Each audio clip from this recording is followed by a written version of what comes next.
खबरों की शुरुआत करेंगे आज की सबसे बड़ी खबर के साथ। दरअसल उरी हमले के बाद भारत में हो रही हलचल से पाकिस्तान बुरी तरीके से डरा हुआ है। पाकिस्तान के डर का अंदाजा इसी बात से लगाया जा सकता है कि पाक के आर्मी चीफ राहिल शरीफ ने पाक प्रधानमंत्री नवाज शरीफ से बात की है। खबर यह आई है कि नवाज शरीफ ने पाक सेना को तैयारी रखने के आदेश दिए हैं।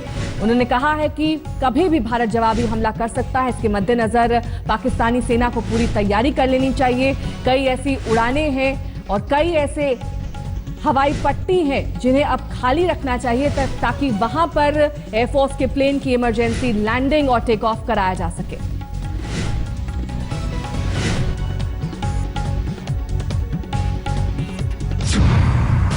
भारत से थर्राया पाकिस्तान की बंध गई खिक्की। कांपने लगा पाकिस्तान, भांफने लगे शरीर। बिल्कुल ठीक सुन रहे हैं आप, थर थर कांप रहा है पाकिस्तान। तभी तो पाकिस्तान के आर्मी चीफ राहिल शरीफ ने अपने प्रधानमंत्री नवाज शरीफ को पाकिस्तान से अमेरिका फोन घुमाया और राहिल शरीफ ने नवाज शरीफ से अपना डर जाहिर किया। पाक आर्मी चीफ ने कहा, खुफिया एजेंसी से जानकारी मिली है कि भारत पाकिस्तान पर हमला कर सकता है।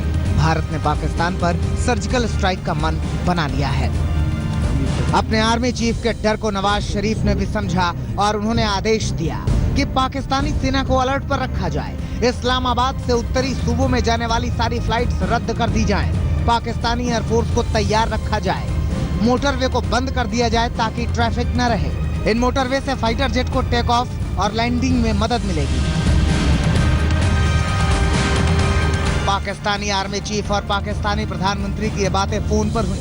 दरअसल पाकिस्तान का डर इसलिए भी सामने आया है क्योंकि उरी में अटैक के बाद जिस तरह से हिंदुस्तान में पाकिस्तान के खिलाफ विद्रोह का बिगुल बजा, जिस तरह से 125 करोड़ हिंदुस्तानियों ने पाकिस्तान को उसकी भाषा में ही जवाब देने का आह्वान किया, जिस तरह से केंद्र सरकार ने पाकिस्तान की करतूतों पर विचार करना शुरू किया और जिस तरह से सेना की तरफ से कहा गया कि पाकिस्तान से बदला लेने का वक्त और जगह हम तय करेंगे।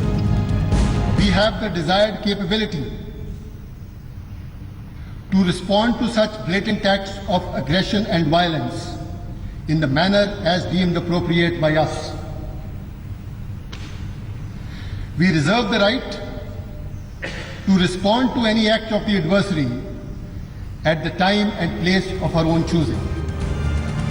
इन सब बातों ने पाकिस्तान की चूलें हिलाकर रख दी हैं। पाकिस्तान बुरी तरह डरा हुआ है। उधर यूएन में पाकिस्तानी प्रधानमंत्री नवाज शरीफ दुनिया भर के नेताओं से मिल रहे हैं। वो कश्मीर के मुद्दे पर हस्तक्षेप करने की गुहार हर दर पर लगा रहे हैं, मगर अब तक उन्हें हर जगह से सिर्फ असफलता मिली है। साफ है कि पाकिस्तान के सितारे अब गर्दिश में हैं। कसवर क्लासरा, इस्लामाबाद, आज तक। पाकिस्तान आखिरकार डरा क्यों है, इसे समझने के लिए ये तस्वीरें देखिए। दरअसल उरी हमले के बाद पाकिस्तान चारों तरफ से घिर गया। सिलसिलेवार तरीके से हम आपको बताते हैं कि पाकिस्तान के डर की वजह क्या है। पहली तस्वीर यूएस कांग्रेस की है। यहां पाकिस्तान को आतंकी देश घोषित करने का प्रस्ताव रखा गया है और यह प्रस्ताव 2 सांसदों ने रखा है। यहां पाक के खिलाफ आतंकवाद समर्थक एक्ट पेश किया गया। दूसरी तस्वीर में पाकिस्तान के पूर्व अधिकारियों ने अपने ही देश की पोल खोली है। पाकिस्तान के पूर्व एनएसए समेत 4 पूर्व अधिकारियों ने संयुक्त बयान जारी करके कहा कि आतंकवाद के मसले पर पाकिस्तान की छवि खराब हुई है। पाकिस्तान की छवि भारत और अफगान विरोधी आतंकियों से संबंध के चलते बिगड़ी है। तीसरी तस्वीर उरी में पाकिस्तान के करतूत की है। यहां फिर से आतंकी घुसपैठ की गई है। चौथी तस्वीर में अमेरिका के राष्ट्रपति बराक ओबामा ने पाकिस्तान का नाम लिए बगैर पाकिस्तान को लताड़ लगाई और कहा कि प्रॉक्सी वॉर बंद हो। और 5वीं तस्वीर नवाज शरीफ की है, जिन्हें आज यूएन में भाषण देना है। उरी में हुए आतंकी हमले के बाद पाकिस्तान को अंतर्राष्ट्रीय मंच पर एक बड़ा झटका लगा है। 2 अमेरिकी सांसदों ने पाकिस्तान को आतंकी देश घोषित करने का प्रस्ताव संसद में पेश किया है। आइए आपको दिखाते हैं अमेरिकी सांसदों ने पाकिस्तान पर क्या कुछ कहा है। 2 अमेरिकी सांसदों ने संसद में यह प्रस्ताव दिया है। कहा गया है कि सांसद टेड पो और डाना रोहरा बेचर ने यह प्रस्ताव दिया है और इस प्रस्ताव में क्या कुछ कहा गया है ये हम आपको बताते हैं। आतंकवाद पर पाकिस्तान ने धोखा दिया है, टेड पो का यह कहना है इस प्रस्ताव में। और साथ ही जिस तरीके से पाकिस्तान की तरफ से भारत में हमला किया गया उसे लेकर आतंक पर संसदीय उप समिति के चेयरमैन सांसद टेड पो ने इस प्रस्ताव में यह कहा कि पाक आतंकवाद का समर्थन करने वाला देश है। सीधे तौर पर पाकिस्तान का नाम लिया है। धोखेबाजी की वजह से पाक की आर्थिक मदद बंद की। कई साल से पाकिस्तान ने आतंकवाद पर धोखा दिया है और इसी वजह से आर्थिक मदद बंद की गई, ये टेड पो का कहना है। पाक के खिलाफ आतंकवाद समर्थक एक्ट HR 6069 पेश किया गया। 90 दिनों के अंदर प्रस्ताव पर ओबामा रिपोर्ट देंगे।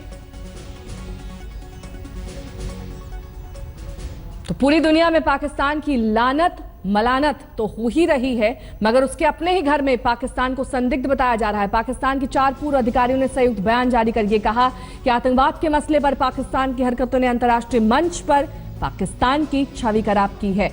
पाकिस्तान के पूर्व विदेश सचिव इनाम उल हक, पूर्व विदेश सचिव रियाज हुसैन खोक, पूर्व विदेश सचिव रियाज मोहम्मद खान और पाकिस्तान के पूर्व NSA महमूद दुर्रानी ने अपने बयान में कहा कि भारत विरोधी और अफगान विरोधी आतंकियों से संबंध की बदौलत पाकिस्तान की अंतर्राष्ट्रीय छवि को नुकसान पहुंचा है।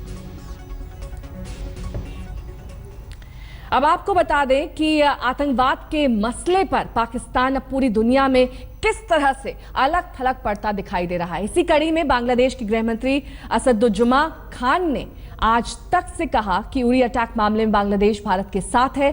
बांग्लादेश के गृह मंत्री ने पाकिस्तान पर निशाना साधते हुए कहा कि हम आतंक के खिलाफ हैं, हम आतंकी देश के खिलाफ हैं और हम हर उस देश के खिलाफ हैं जो आतंक का समर्थन करता है, उसे पालता पोसता है।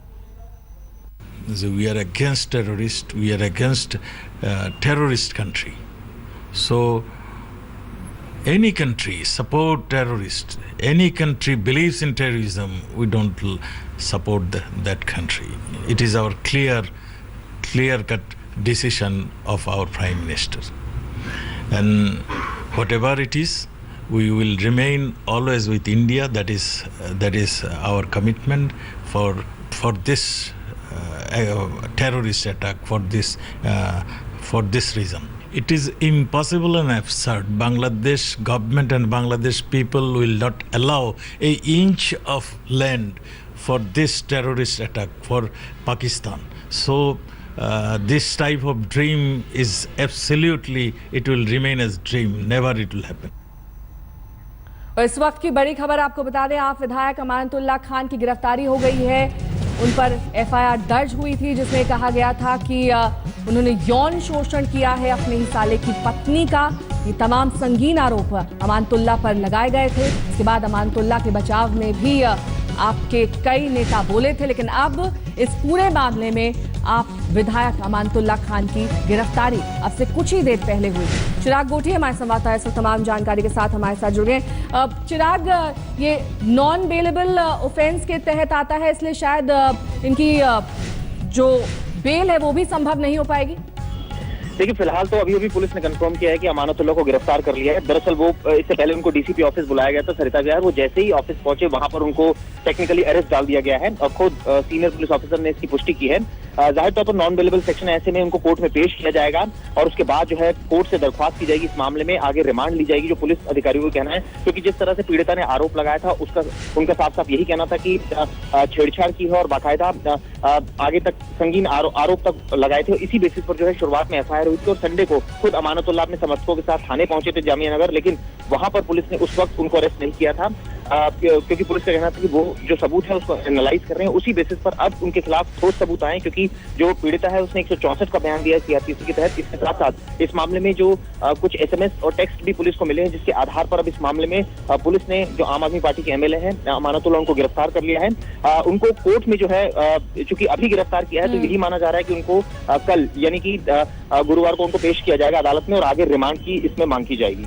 और चिराग, जिस तरह से सबूत पेश किए गए, आप भी बता रहे हैं कि तमाम SMS, टेक्स्ट और जितने भी सबूत इनके खिलाफ थे, उसके बावजूद गिरफ्तारी में इतनी देरी क्यों?